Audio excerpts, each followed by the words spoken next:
It's taken several months, but the city of Columbus has finally reached an agreement to reduce operations at the city's Greyhound bus terminal.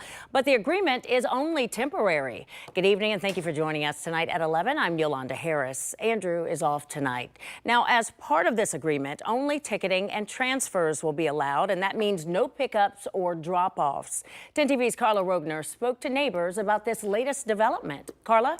Yeah, Yolanda, pickup and drop-off is being moved to terminals at OSU and the airport. The city is hoping that this temporary agreement will address some neighbors' concerns while the city continues to seek out a permanent solution. But residents tell me they're hopeful but hesitant that this agreement will make things better.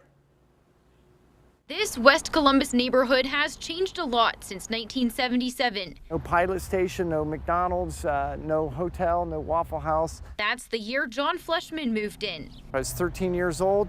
I was fortunate to buy my father's house when he retired from GM and moved to a small city, and I am now considering selling.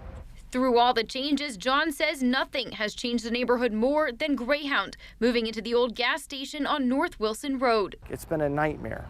We have shootings, we have stabbings, we have sexual assaults. The security guard got his ear bit off. Day or night, winter or spring, he says people wander from the bus station into his yard.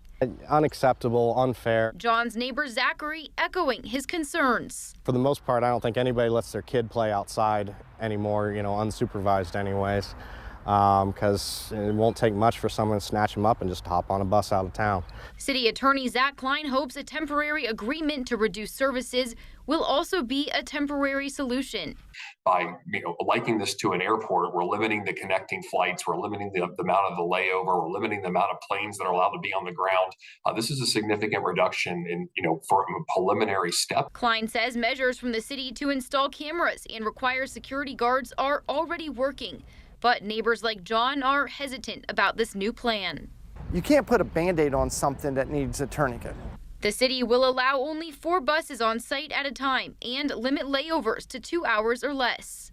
We still have people that are, coming into people's yards to use the bathroom, so 2-hour wait over period. Same with, anybody who's got younger kids. The terminal has 120 days to put these changes into effect, and neighbors will be watching. Extremely cautiously optimistic on this. This has to go.